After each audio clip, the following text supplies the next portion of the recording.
Hello friends, welcome to our channel. Friends, తెలంగాణలో ప్రజాపాలన application form విడుదల చేయకముందు డిసెంబర్ 28 నుంచి 6 గ్యారంటీలతో పాటు రేషన్ కార్డుల దరఖాస్తులను కూడా స్వీకరిస్తామని కొంతమంది మంత్రులు అయితే చెప్పడం జరిగింది. అయితే 27వ తేదీ నాడు అభయహస్తం 6 గ్యారంటీలకు సంబంధించిన దరఖాస్తు ఫారంని సీఎం రేవంత్ రెడ్డి గారు విడుదల చేయడం జరిగింది. కానీ ఆ అప్లికేషన్తో పాటు రేషన్ కార్డుకు సంబంధించి కానీ మీ సేవ ఆన్లైన్లో అప్లికేషన్ గురించి కానీ ఎటువంటి అనౌన్స్ అయితే చేయలేదు.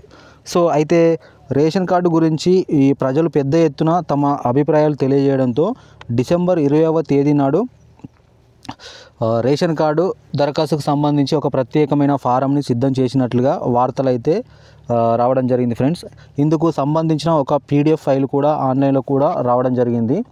ఇది ఎంతవరకు నిజం అనేది ఇంతవరకు అయితే తెలియదు ఫ్రెండ్స్. అయితే సోషల్ మీడియాలో అయితే వైరల్ అవుతుంది ఈ కొత్త రేషన్ కార్డు ఫామ్ అయితే. ఈ కొత్త రేషన్ కార్డు అప్లికేషన్ ఫామ్లో నేను చూపిస్తాను. అది కొత్త అప్లికేషన్ ఫామ్. అయితే ఈ రేషన్ కార్డులో left side CM Revanth Reddy గారి ఫోటోతో పాటు మరియు బట్టి విక్రమార్క గారి ఫోటోతో కూడిన ఒక అప్లికేషన్ ఫారం అయితే ఇవ్వడం జరిగింది. దీనికి తెలంగాణ రాష్ట్ర ప్రభుత్వం ప్రజాపాలన రేషన్ కార్డు దరఖాస్తు కొరకు కుటుంబ వివరాలు, దరఖాస్తుదారుని ఫోటో, ఇక్కడ దరఖాస్తు వివరాలు, దరఖాస్తుదారు ఇంటి యజమాని పేరు, లింగం, కులము, పుట్టిన తేదీ, ఆధార్ నెంబర్, మొబైల్ నెంబర్, వృత్తి, కుటుంబ సభ్యుల వివరాలు, ఇలా 8 కాలమ్స్ అయితే ఇవ్వడం జరిగింది. ఇక్కడ ఒక ప్రొఫార్మాలో కుటుంబ సభ్యుల వివరాలు, క్రమ సంఖ్య, పేరు, దరఖాస్తుదారునితో సంబంధం, లింగం, పుట్టిన తేదీ, ఆధార్ నెంబర్, ఇట్లా ప్రత్యేకమైన కాలమ్స్ అయితే ఇవ్వడం జరిగింది. ఈ కుటుంబ సభ్యుల వివరాలు అయితే ఇందులో రాయడానికి అయితే ఒక ఫామ్ అయితే ఈ విధంగా ఇవ్వడం జరిగింది. దీని కింద చూసుకున్నట్టయితే చిరునామా, ఇంటి నెంబర్, వార్డు నెంబర్, మున్సిపాలిటీ, మండలం, జిల్లా, మీ మున్సిపాలిటీ, మండలం, జిల్లా ఏదైతే ఉంటుందో అది ఇక్కడ ఫిల్ చేయాల్సి ఉంటుంది.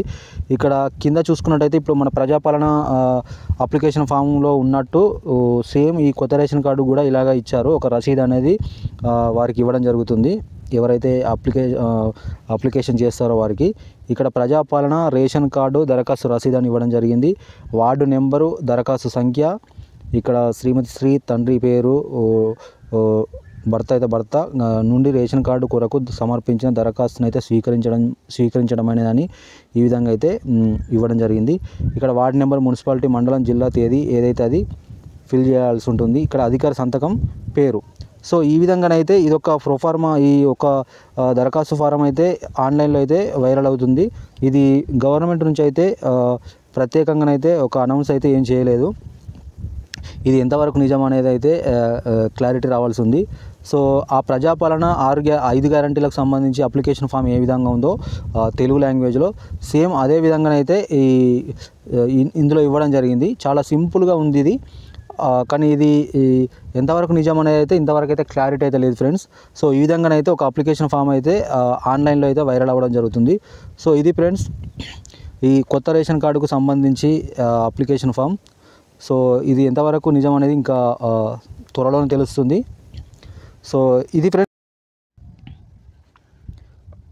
ఫ్రెండ్స్ ఇవాల్టి వీడియో. ఈ వీడియోని అసలు లైక్ చేయండి. మరిన్ని వీడియోస్ కోసం మన ఛానల్ని డైలీ ఫాలో అవుతూ ఉండండి. ఇంకా సబ్స్క్రైబ్ చేసుకునే వాళ్ళు సబ్స్క్రైబ్ చేసుకోండి. Thank you for watching. Bye.